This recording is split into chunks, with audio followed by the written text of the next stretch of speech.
What's up guys, it's Michael here. In a video I made back then, I talked about what you can do to get clients. For example, advertising, social media marketing, referrals, and the list goes on. But that is just the first step in building a successful business.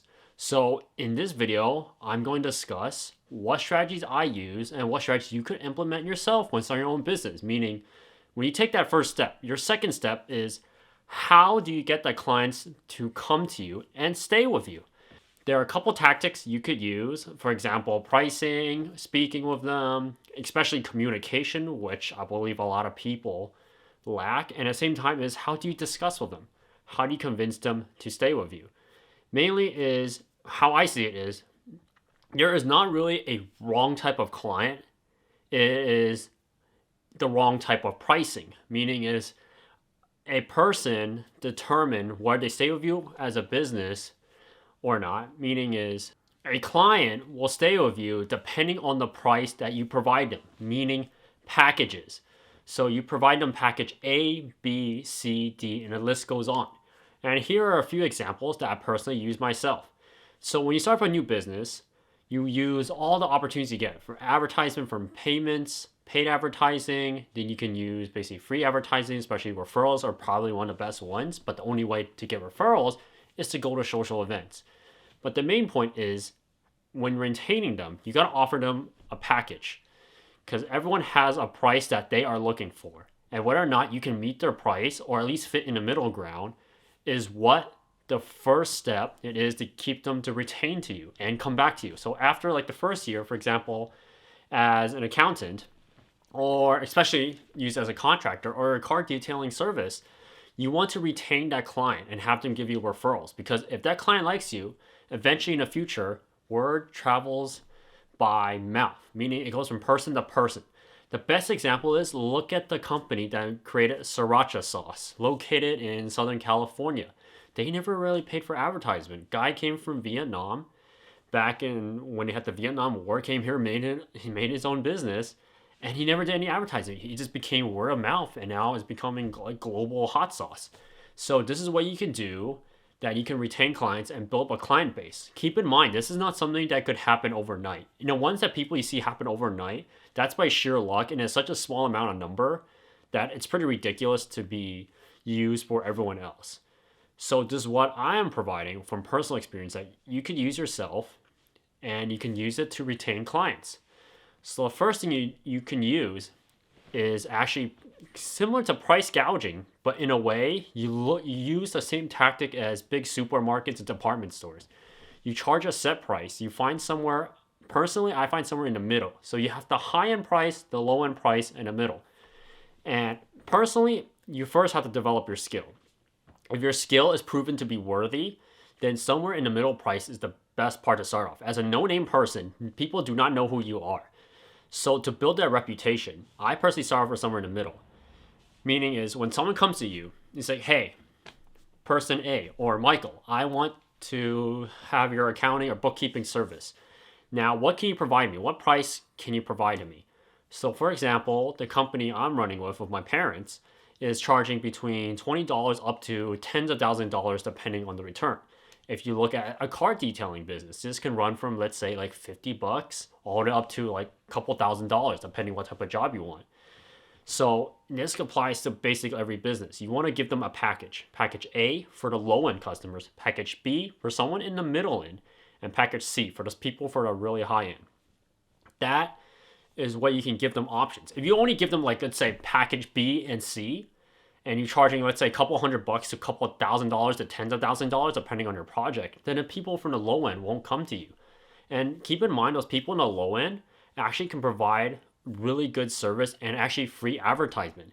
Imagine someone who wants a simple job like a simple car wash or a simple tax return done that you can be done in like 30 minutes. You can charge them $20, $50, maybe at most $100 depending on type of service. If it's contract work, for example, if you do really basic painting, a lot of contractors like to overcharge. And at the end, it really hurts your reputation if you do a bad job. Because you got to keep in mind, sometimes you might be not up to the task to do that job, but you're willing to try, explain to them.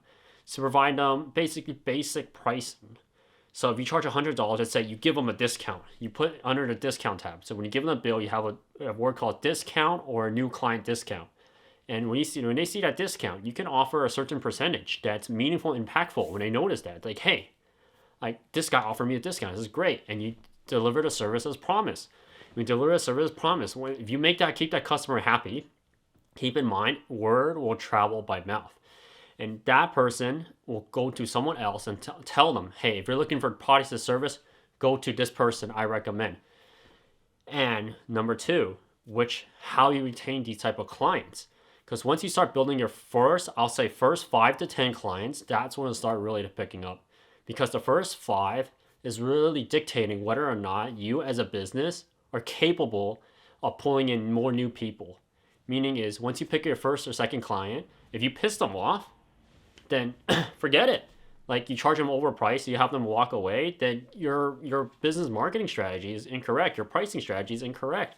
Because in the beginning, you have no one. If you have no one, then you try to grab everyone coming in, which leads to number 2, is once you come in, you want to retain the customers that you really like. Keep in mind, you're going to have bad clients and good clients. And you want to distinctly separate the two. Maybe you might have a few that's in the middle that you kind of don't like certain things they provide you, and you kind of like the things they do provide you. For example, in my business, I get a lot of clients that like to pay very late. And I deal with it. When they pay really late, for example, I need you to pay this bill, which is paying to me for my product service, and let's say it's due at April 1st. And they pay me like a month or 2 months later, and in some cases, extreme cases, let's say over a year late. But at the end, they still pay. But at the end, they're really friendly to you to chat with you. Those are considered people in the middle. The bad clients are the ones that say, oh, I don't have money right now. Oh, I can't pay you right now. And the best example I can use is, for my personal experience, I had a doctor who said, oh, I couldn't pay you. Like, can I pay you later on? I can't afford it right now. I'm like, you are a doctor.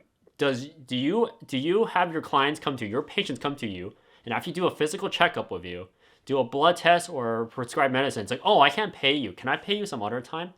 So that is how you answer those type of people who said you cannot pay you. Keep those in a list on your bad end. The good end people, this is the ones you want to retain the most.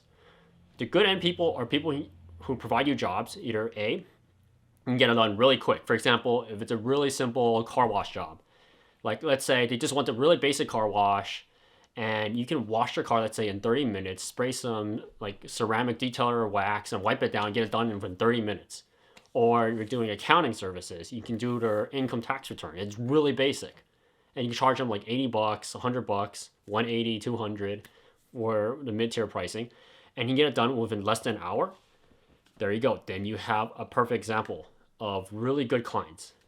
If you can get those done really quick, and number 2, they pay you right away. When you send out a bill, and if you see those people pay you within the same day or within the day, say at most 3 days, those are good clients. You want to keep them as clients as long as possible, because people who pay you right away are really trustworthy people. And usually, from my personal experience, those are the people who will send you referrals, which breaks down going down to number 3, which is when dealing with all these clients, eventually you're going to get so many people coming to you once you start getting those referrals in. Because first, in the beginning, you get 1 or 2 people, and you go on from advertising, build more and more and more. And it'll get to the point is, either A, you hire someone, or B, you start letting people go. A lot of people like to choose B. Personally, myself, I choose B. I could choose A, which is hire more people. But when you hire more people, keep in mind, this is another separate topic for another video, which is click the subscribe button down below and a like button for the YouTube algorithm, which is you got to deal with basically people. You have employees, and if they do a bad job or they complain and don't get paid, then you have another headache. But most people, I'll say, will choose option B. If option B is available, which most people assume that like to go that way. It really depends on the niche in the job. For example, if you're a restaurant worker, then restaurant owner, well, then you really don't have a choice. You have to hire someone. But if you're running a specific job like car detailing business, or you're running an accounting firm and you can handle a lot of work, or maybe you're doing some type of biking industry, any type of goods and service that requires less employees, usually you're better off. You can take higher loads. But if you come to option B, then your best thing to do, this is the time, like I mentioned in the previous 2, is where you label yourself between the good, the bad, and the middle clients. This is where you start booting off the bad clients. So how you do it is, personally, when I began, like I mentioned, in the first step, you offer them discounts, new client discounts. Then also you start taking that away. Because after a year or 2 years, maybe 3 years down the line, they're like, hey, you guys, I do a really good job and I need to get paid for a service. You can if they ask you questions, you want to answer them back. Answer them back, what's the reason why you charge more? It's like, hey, inflation's going up, economy's doing worse, I have to get paid for my time. If you don't like it, go find someone else. And if you're really good, you get to that level, you can probably maybe offer them another CPA that they can go to, or another client service or detailing service they can go to, another contractor they can go to. But most of the time, if you're good, the people who are within the good side and the middle side of your list will always stick with you. Even you increase by 20%, they will stick with you because you work, you get the job done, and you communicate with them. Which brings to number 4, communication. Communication is so important, and a lot of people lack that for most businesses I've been through, especially contractors. Contractors, god dang, those are absolutely the worst. Basically, a break-in connection with contract workers are probably the worst. Like, honestly, that field is so open to people who are looking for specific niches. For example, electrical wiring, maybe remodeling a home, remodeling a kitchen, construction, real estate. Those, I say communication is really a key point that's lacking most in that type of industry, because a lot of people let's face it, get screwed by contractors. But this applies to every business, some business more than the others. And in this case, communication is what helps you drive a wedge either further apart or closer together. And if you have really good communication skills, that's how you drive them closer together. And here is how you do it. So if you made it this far to this video, you should click the subscribe button down below and the like button and the bell notification icon so I can post more videos like these. So the secret tip is, it's pretty simple. It's actually going out to eat with them. So my channel revolves on finance and tax write-offs. This is actually a perfect opportunity to utilize that tool. For example, if you have a client that literally comes to you every year to do what type of business or service that you provide, the best thing you can do with them, contact them, if they're depending on their schedule, contact them at least once every month to 3 months. Extreme cases, I'll say every week. And when you contact them, this is what you do. If they're living close by or they're within close vicinity, offer them a meal. Go to lunch with them. And when you go to lunch, you pay for their lunch. Trust me, this works really well. Paying for someone's meal or service makes a huge difference. You do not need to go to like a super high-end restaurant. This is a simple coffee shop. Go to a coffee shop, maybe a local diner, pretty simple. Especially coffee shops are probably the best because who doesn't like coffee and tea? Go into one of those coffee shops, you can maybe find a niche one, and the common ones you guys go to Starbucks and have a chat with them. To ask them about how's their day? How's their business running? What can I do to provide to help you? How's life going? Any social skills that you provide chatting with them the next hour or two that you trade on your working time will help you build a trusting relationship that will last for nearly a lifetime. And I personally put this to use in my own business, and I can guarantee you, hands down, that's the best way to get someone to like you like crazy. To the point is, they will find referrals, or when they find a referral or find another friend or client that they have and they're looking for that specific job or service, you'll be the first one to come in mind because you're the person that takes them to lunch, to coffee shops, sometimes dinners. And when you chat with them, you get to know them well. You drop them a text, ask them, hey, you catch up with them, what's going on? Anything you need from me? Hey, do you want to have a coffee? That's the best way. Especially these should be applied to bigger clients. Smaller clients too. Smaller clients, like I said, if you make a list from bad, middle, and good, if you target the middle ones and the good ones with that type of business tactic, I can guarantee you any business that you run after your first 5 and 10 clients, and if you implement this method I mentioned in this video by clicking the subscribe button down below, your business will soar. You can be a 1-person business, or for my case, 3 people, and you can explode in growth. You can get so many clients to the point where you're gonna need to start firing people. And keep in mind, like I mentioned before, businesses take time to grow. This doesn't happen overnight. On average, and I agree with these averages, it's about 3 years, 3 to 5 years. Personally, I say 3 years because that's the time that you can make changes every year and evaluate where you are at in your life and your business. That's it for this video. I hope you guys enjoyed. If you have more questions like these about business structure, please click the subscribe button down below, and especially comment, because I don't see enough people commenting on my videos. If you comment, I'll answer them indefinitely, guaranteed. I'll see you guys next time. Peace.